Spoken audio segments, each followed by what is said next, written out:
Welcome to the final episode of our series of Being Disruptors. By now, we've covered the what, the why, the how, and the challenges of disruptive entrepreneurship.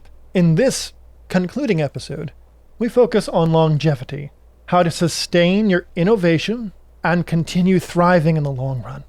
It's one thing to disrupt an industry, it's another to remain a leader and not get overtaken by the next wave of disruption, like artificial intelligence. Success can be a double-edged sword. You can be successful, but as you grow, there's a risk of becoming the very type of incumbent business corporation we're talking about that's set in their ways and doesn't expand. How do you avoid that fate? We'll explore strategies for continuous innovation and building a culture that stays agile, scaling mindfully, and perhaps even disrupting yourself before others do. The goal is to ensure that your business keeps evolving and stays ahead of the curve. Remember, disruption is not a one-time event, but a continuous process. Let's dive into how you can keep that process alive and keep it going in every venture you have. Never stop innovating. If you look through history, a lot of businesses were set in their ways, but you can't be set in your ways. Once you find success, you can't assume you're always going to be successful. The landscape is littered with former disruptors that become complacent and were subsequently disrupted by new players. Think of MySpace versus Facebook, or how Nokia lost its dominance in the mobile phone market, or for that matter, BlackBerry. To avoid this, adopt a mindset that innovation is a continuous journey, not a destination. Clayton Christensen noted that disruption is a process and not an event. That means even after you achieve success, you should keep looking for that next improvement, the next customer need, the next technology that could impact your business. A cautionary tale we touched on was Shopify and Stripe, and even meta companies know as disruptors, but admitted that right now they got too comfortable in recent times and lost agility. They assumed certain trends like pandemic behaviors would last forever, hiring too fast, and then had to retract and lay off a bunch of people. The learning here is to stay paranoid, but in a healthy way. Andy Grove of Intel famously said, "Only the paranoid survive." That doesn't mean you live in fear, but it means always scanning the horizon for what's coming. Encourage a mindset in your team that yesterday's success doesn't guarantee tomorrow's. Or as the quote we ended with last episode by Pollard goes, "The arrogance of success is thinking history and yesterday's methods will work tomorrow." Instead, foster an environment where you continuously ask, how can we make this better? What's the next big idea? If you were starting fresh today, what would we do differently? One way to do this is to create internal processes for innovation. For example, Google's 20% time, where employees can spend a day a week on side projects, was designed to keep innovation flowing. Not every company can afford that exact model, but you can set up hackathons, skunkwork projects, or incubate new ideas within your company. Some companies establish small, cross-functional teams to tackle moonshot ideas or improvements outside the daily grind. By institutionalizing innovation, you reduce the chance of stagnation. Culture is a major factor in sustaining innovation. If you want to keep your edge, build a culture that values agility, learning, and calculated risk-taking. We talked about hiring passionate innovators. People, once you have them, empower them. As Pardo from Leap Expert mentioned, disruptive companies invest in developing their own teams and create environments that empower people to take ownership. As Pardo from Leap Expert mentioned, disruptive companies invest in developing their teams and create environments that empower people to take ownership. Collaborate and innovate. What does that mean day to day? It means encouraging employees at all levels to voice ideas and challenge the status quo. Not just the founders or executives, it means rewarding experiments and not just pushing responsible failures. If a team tries something new to improve the product and it doesn't work out, celebrate the effort and extract lessons rather than instilling fear of failure and firing people. Keep teams nimble. Simon's Fast Company article noted that keeping teams small and close to problems fosters agility. As your business grows, avoid unnecessary bureaucracy. Many companies get slow as they add layers of management. Consider adopting a more flat or networked structure where possible, so information and ideas flow freely. Amazon famously uses the 2-pizza team rule. No team should be so big that it can't be fed with 2 pizzas.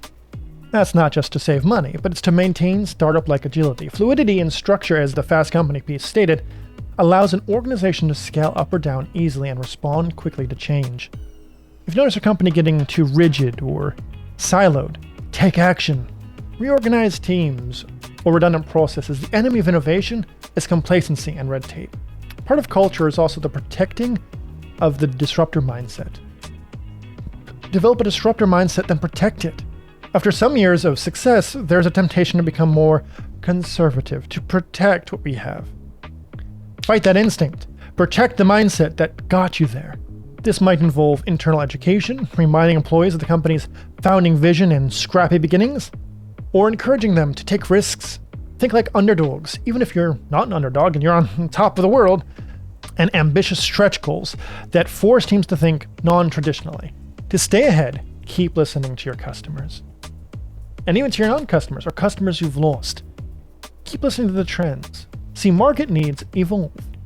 So the disruption you caused yesterday might become the norm today, and tomorrow's customers will want something new. Engage deeply with your user community, solicit feedback, and actually act on it. Many big companies have customer feedback mechanisms that have been largely ignored or move extremely slowly. Or worse, the same customers or new customers are asking for the same thing, and they know 100,000 customers want this, but they choose not to do that. Those customers are likely to leave to another company that provides them that. That's an opportunity for you to differentiate by staying responsive. Also, watch what's happening in adjacent industries. Sometimes the next threat or opportunity comes from outside your immediate field. For instance, cameras on your smartphone have been educated by what other camera manufacturers are doing. And unfortunately, some camera manufacturers haven't even adopted the kind of techniques that smartphones are using. And if they do, they'd make better cameras. As a disruptor, you likely already have a broad perspective. Don't lose that as you succeed. Stay curious. Continue the habit of reading, networking, and exploring new techs. Like the ones we've discussed in episode 2. The founder of LinkedIn, Reid Hoffman, and many others schedule regular think weeks or personal learning time, even as they lead large companies to ensure they're not stuck in a rut. Always learning, always researching. Read newsletters, the same stuff we spoke in episode 2. Encourage your leadership and team to continually learn and to bring fresh ideas to the table. Self-disruption. One of the boldest strategies to sustain leadership is to disrupt yourself before someone else does. That means being willing to occasionally reinvent parts of your business, even if they are currently successful, in order to stay successful and keep up with the lead. A classic example is Apple and the iPod. Apple dominated the portable music player market with the iPod in the early 2000s, but Steve Jobs wasn't content to ride that forever. He introduced the iPhone, which among many things essentially included an iPod's functionality. This move cannibalized Apple's own iPod sales and eventually led to the destruction of the iPod, a whole business line. But it was a masterstroke of genius because it was better to disrupt their own product than let someone else do it, like BlackBerry. As a result, Apple leapt from one wave, music players, to the next, smartphones, logical leap in their business, and continued growing tremendously. In fact, one analysis pointed out that while Apple's iPod revenue fell by $345 million when the iPhone arrived, the iPhone generated $18 billion in new revenue. That's a valid trade-off in my opinion. Apple's willingness to pivot and integrate new functionality prevented competitors from stealing their users with multifunctional phones. They not only competed directly with BlackBerry, Palm Pilot, and all the flip phones on the rest of the market, they created a whole new market, even if it meant removing a market that they have already become the industry standard. Ask yourself, what part of my business model would I attack if I was a competitor? Then consider doing it. Get a whole team to attack that part of your business. It could be introducing a new product that's cheaper or more advanced. even if it means to threaten your older product line, or make your product line adaptable. Ooh, I can't go there quite yet. Or adopting a new disruption method that might upset partners but is clearly where the market is heading. Like shifting from retail to e-commerce or e-commerce to mobile. Self-disruption is tough. It takes foresight and often courage to potentially short-term sacrifice something, but the long-term reward can be huge. Amazon is another example. They disrupted their own profitable ebook reader business, Kindle, by creating Kindle apps for smartphones, basically making the hardware less essential. They did it because they saw people were reading on iPhones and tablets, and they preferred to be the ones serving those customers, even if it meant fewer Kindle devices. The strategic self-disruption, whether that made them more money in the long run, we won't know. But I do know I have some Amazon ebooks.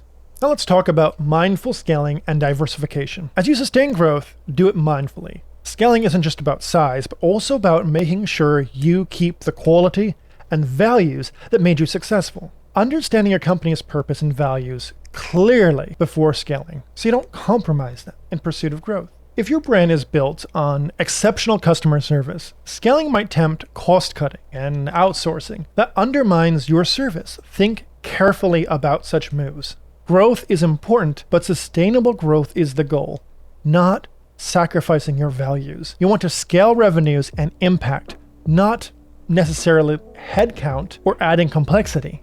Sometimes less is more. A lean operation can be more innovative than a bloated one. Also, while focusing on core strengths, be open to diversification at the right time. Many enduring companies have multiple product lines or business units that can act as hedges against each other. If one market changes, another part of the business can carry on. However, diversification should not be something you just do, but it should be strategic. And it can't be too far from your competencies, things you do well, unless you deliberately entertaining a new field for a long-term position. For example, Google went from search to email to maps to Android to cloud services and business services, each somewhat related to technology and information. When they strayed too far, like Google Plus in social networking, kind of technology and information, but not a field that they were ready for. Arguably, not a strength. It didn't plan out so well. So diversify in ways that make sense and leverage what you're good at. Or acquire new companies through hiring or acquisition and keep an eye on the disruptive market. Ironically, one of the best ways to stay a disruptor is to embrace new disruptions. Instead of brushing off startups once you're established, keep an eye on them. If a new player has a great idea or a space, consider partnering with them, investing in them, or even acquiring them. Having more capital should not mean less disruption, but you can use that capital to fund continuous disruption.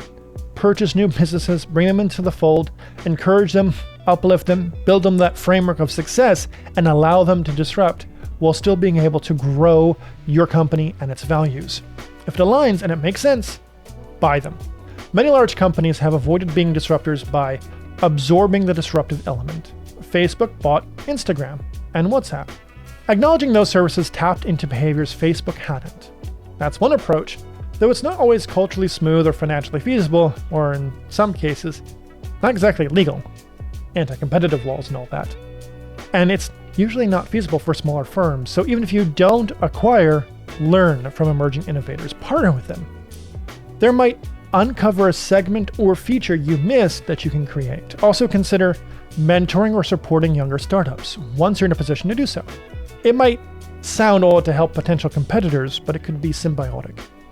You might invest in them and gain insight, or simply by mentoring them, you stay sharp and plugged in to cutting-edge ideas. Think of all of the sharks that invest money into smaller businesses.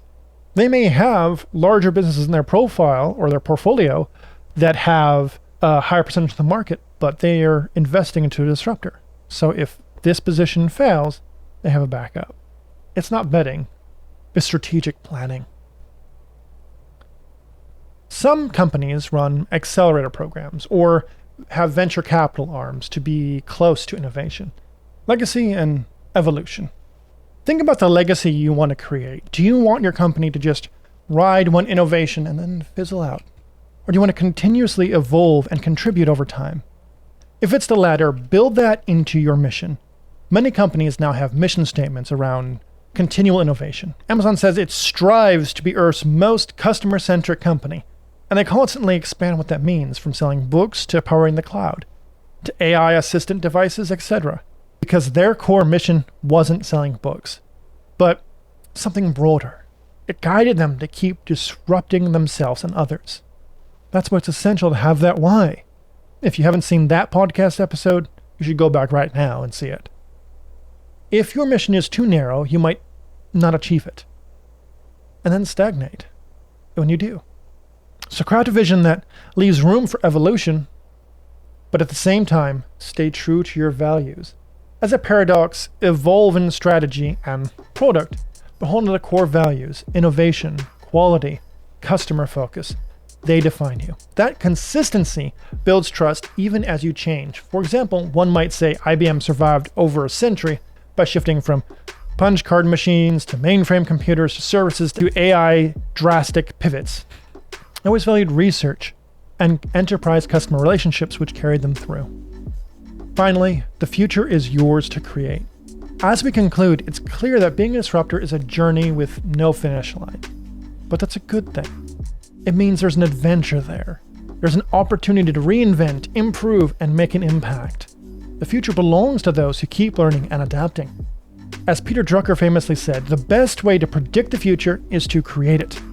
You as a disruptor are a future creator. Don't lose that spirit. If you continually create the future, you'll never be left behind by it. One quote to leave you with from John Chambers, who led Cisco through many technological waves. If you're not a disruptor, you will be disrupted. If you're not a disruptor, you will fizzle out. We started the series with that same kind of sentiment, and we ended up on it.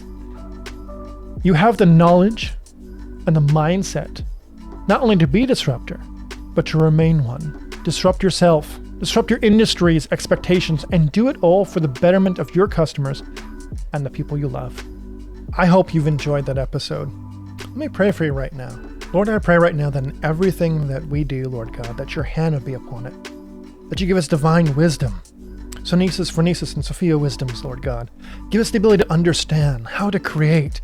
Give us the ability to have no fear and be bold and accomplish the goal that you set in our hearts, Lord God. I pray right now that you provide everyone watching this the boldness, the intuition, and the wisdom to accomplish what you set before them. Don't let fear hold them back, Lord God. Don't let them wait, Lord God, but let them accomplish now. In Jesus' mighty name.